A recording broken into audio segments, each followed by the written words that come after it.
This video I'm going to be talking about my pawn shop find, my Pioneer RT-1020H. I've recently got the bug, vintage audio. I got a receiver for free from my neighbor, and I sat down and started listening to it, and from then on I was hooked. I got a turntable, and the next logical step is a reel-to-reel. So this is what I had my eye on. I remember seeing one in a pawn shop, and it was there even a year later. So who knows how long this thing has been sitting in that same pawn shop. I was able to get them down to a reasonable price, $100 for the entire unit, untested. So I didn't know if it worked, and he was willing to come down that low. He said he thought it worked, so he was willing to negotiate there. There was a $300 price tag on it, so I'm pretty happy about that. But when I did go to try to rewind it for the very first time, I watched videos and everything, the tape broke, stretched and broke right away. And I realized it was because these reels are all wobbly. So I'm like, why the hell are these reels all wobbly? So I went ahead and got a yoga mat and cut these little pieces out to put behind the reels, and it did stabilize them. And I went through the whole motions of testing it out and trying to record, and then I ended up buying another. Now, okay, I should say, but when I tried to record, this is what happened. I went with an auxiliary cable like this one here. So I went out from my cell phone into the back of the tape player, left and right, and I set it all up for recording. I recorded, and when I hit the record, the lights did come on, and it did start going, and everything was fine. But this side right here wasn't moving, and very, very low sound was coming out of the left headphone. So I was bummed about that, but I thought I might not have it hooked up right. I thought maybe something was wrong with the cables. I wiggled the cables, no change, but the song kind of kicked up a notch, and it felt like once those drums and that bass hit, it kind of pushed through, and then all of a sudden I heard some static, and then it just started going. So, and it sounded so good. I didn't go into a preamp or anything like that. So I went ahead and I let it play all the way through what this tape is left. So I don't know, maybe that was like 20 or 30 minutes worth. And I was so excited. I went back and rewinded it and set to play it, and just a little tiny weak sound.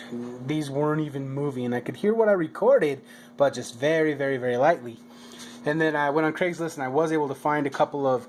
I thought maybe it was the tape. Maybe I had some bad tape. I've later, since doing some reading, realized that the heads need to be really clean. This thing needs to be really cleaned up in order for me to know if this is really broken or not. But when I got the new tape, I realized that, man, it was a lot thicker than this. This is like the size of like what you'd see in a regular little cassette. So I'm thinking that these reels, with them not fitting, the new Sony reels that I got that are 1/4 inch fit nice and snug, no wobble. So I think that that's why I wasn't getting hardly any sound, was because this is the wrong tape. Maybe this is for some kind of a recorder or some other kind of reel-to-reel, but not this particular model. So looking in here, you'll see how dirty this thing is. Just pretty gunked up.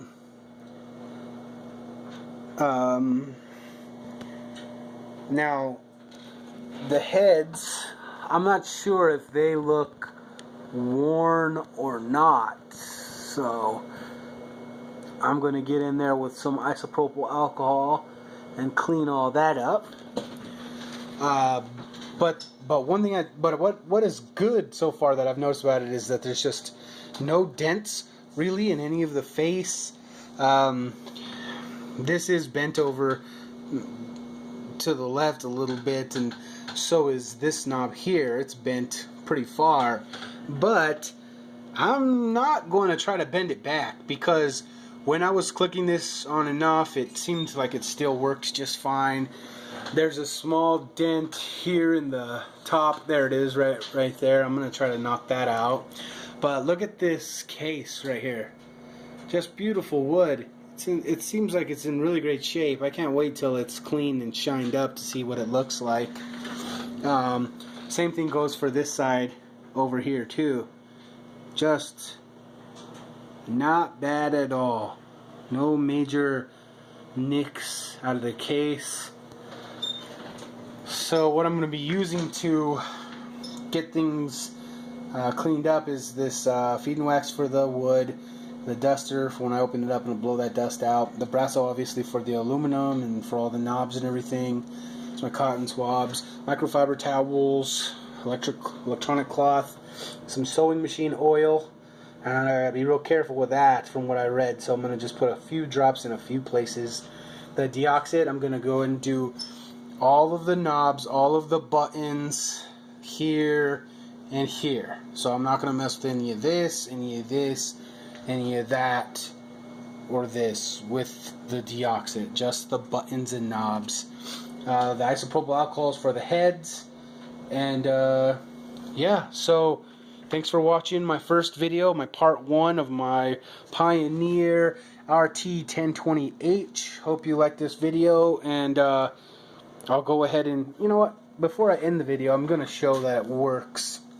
So there it is, turned on. I will turn it off before I start taking it apart and everything, but the lamps work there.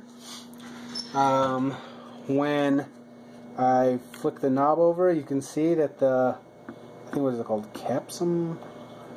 I can't remember the name of that thing. Anyway, that spins fine. If I hit the play button, you see they both start spinning, which is good. Oh, I don't know if it's going to continue, but also when I press stop before, it would stop and then the tape would be all wound up and binded inside here. Hopefully that's a problem that stops when I have it all clean and everything and have the correct tapes on it, because I do not want to have to go in and try to adjust the brakes and all of that. But okay, yes, now it's done. Thanks for watching.